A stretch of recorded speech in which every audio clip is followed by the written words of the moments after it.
Bonjour à tous. Aujourd'hui, on part dans les tourbières d'Amérique du Nord pour aller découvrir une plante de la famille des Éricacées. Les Éricacées, c'est ces plantes que vous utilisez déjà peut-être pour les infections génito-urinaires comme les cystites. Et on va retrouver la calune, la bruyère, la busserolle, la canneberge. Ces plantes-là, en fait, font partie de cette famille. Mais nous, on va parler du laiton du Groenland, qu'on appelle aussi thé du Labrador. C'est une huile pour laquelle on va utiliser les rameaux, mais fleuris en fait, qu'on va distiller pour obtenir l'huile justement. Le laiton, il a beaucoup été utilisé par les Amérindiens, aussi bien pour toutes ses propriétés assez spectaculaires sur le corps, mais aussi pour sa capacité à être hypnotique, calmante sur le système nerveux. Et je pense que ça vous parle parce qu'en ce moment on a tous un peu besoin. Le laiton, c'est un petit peu pour moi, vous imaginez en fait, vous venez de vous réveiller, vous avez bien dormi, et dans la chambre ça sent le j'ai dormi quoi, on a transpiré, il fait chaud, on a peut-être bavé sur l'oreiller, il y a ce côté un petit peu lourd, congestionné, et dehors il fait un froid sec, hyper vivifiant, agréable, et il y a beaucoup de soleil. Et là, vous allez avoir envie d'ouvrir la fenêtre pour aller purifier cette atmosphère, en fait, et pour venir donner envie de se réveiller, d'y aller, de commencer la journée. Le laiton, pour moi, c'est exactement ça. Donc la métaphore, elle n'est pas terrible, mais moi, elle me parle beaucoup, donc je vous la transmets. Pour moi, le laiton, c'est ça. C'est une plante qui va régénérer, qui va décongestionner, et dans ce côté régénérant, ce qui est important, c'est que le foie est concerné, et qu'avant, on a fait la carotte. Mais le geste est pas du tout le même. Donc c'est important en fait de pouvoir comparer comme ça plusieurs tropismes et de voir en fait qu'ils ont des subtilités. Et l'olfaction, c'est un moyen qui permet de déceler ça, de rentrer au contact en fait des personnalités des plantes et de comprendre en fait ces petites différences un petit peu subtiles pour lesquelles parfois on manque de mots. Du coup, le laiton, c'est un régénérant des cellules du foie. C'est un purifiant, un anti-inflammatoire des cellules du foie. Pour les reins, il a également ces tropismes-là, c'est vraiment un antiseptique, un anti-inflammatoire, un nettoyant des cellules du rein, des néphrons, mais aussi vraiment plus globalement de la sphère urogénitale. Il a vraiment des tropismes sur la prostate, sur les néphrons, on l'a dit, et globalement, quand on retrouve des affections qui touchent aux deux, quand on retrouve en fait une usure des reins couplée à une usure du foie, on peut penser au laiton. Le laiton, c'est aussi cette plante qui va impacter positivement le système digestif, parce qu'il va régénérer le foie, les reins, le pancréas d'ailleurs aussi, mais qu'à côté de ça, il va aussi réenclencher, relancer le système digestif. Il est stomachique, il relance les sécrétions de l'estomac, il est carminatif, il gère les gaz dans le corps et globalement, il relance la machine. Et le laiton, c'est ça. C'est en fait enlever les glues du corps qui ont été accumulés par une mauvaise hygiène de vie, par le temps, parfois sur quelques années, parfois sur plusieurs décennies. Et là, en fait, il va venir purifier, nettoyer les glues qui empêchent au rouage de bien fonctionner. On va vraiment venir nettoyer ça, du coup la machine va se relancer, va mieux fonctionner et on va presque en fait rajeunir. On va relancer en fait la machine quoi. Il a aussi un tropisme pour l'allergie, ce qui est plutôt intéressant parce qu'en fait il va impacter les allergies respiratoires, alimentaires et aussi cutanées. Pour la peau, je pense à ça très sincèrement parce qu'en fait je suis concernée du coup par une dermite ici et je me rends compte que quand le corps est acidifié, là c'est le petit point naturel, c'était pas prévu, mais quand le corps est acidifié, je vois qu'en fait ça favorise forcément tout ce qui est dermatite en fait, tout simplement.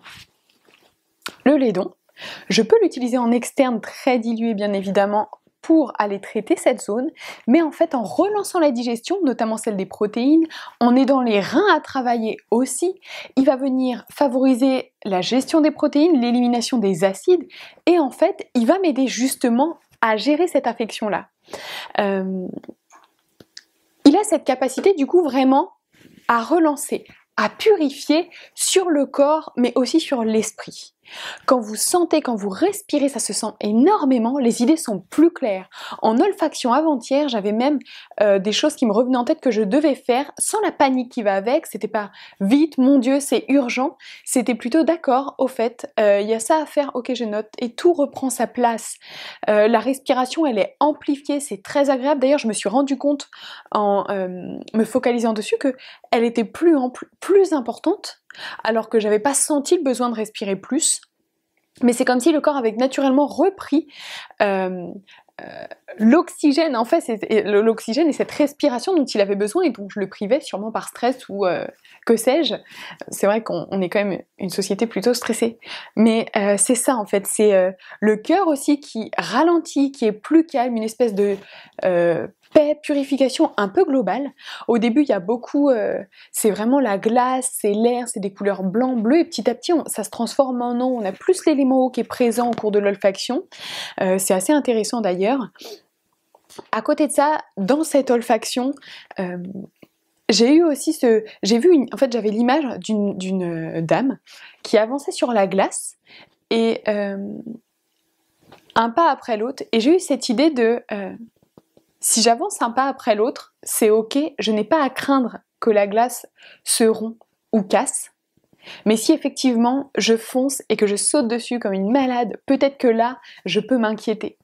Et en fait, j'ai lié à ça tout de suite après le sommet de la montagne, ce sommet qu'on regarde souvent en se disant « Mon Dieu, je ne vais pas y aller, c'est trop haut, j'y arriverai jamais ». Bien souvent, quand on s'inquiète même pas de le regarder, on avance un pas après l'autre au jour le jour, et un jour on regarde en arrière, on se dit « Mince, j'ai parcouru tout ça », ou alors je suis déjà en haut. Et c'est cette idée que j'ai eue avec le Lédon. Un pas après l'autre, tout va bien, c'est très rassurant, ça vous donne envie d'y aller parce que c'est ok, il y a vraiment ce côté purifiant, vraiment à essayer. Vous allez voir que même au niveau des idées, vraiment, on dit d'ailleurs, on la considère vraiment comme hypnotique, calmante pour les dépressions, les insomnies, les addictions aussi, on la donne d'ailleurs pour l'alcoolisme, mais c'est vrai qu'en fait, elle a ce côté... on revient à notre intégrité, on réinitialise les paramètres. Et du coup, avec toute la paix qui va avec, on s'encombre pas de superflu, c'est assez agréable. Et moi j'associe vraiment à cette journée, aujourd'hui il fait très froid, mais il y a beaucoup de soleil, c'est très agréable, et pour moi c'est vraiment le Lédon, donc je trouvais ça chouette de la faire aujourd'hui.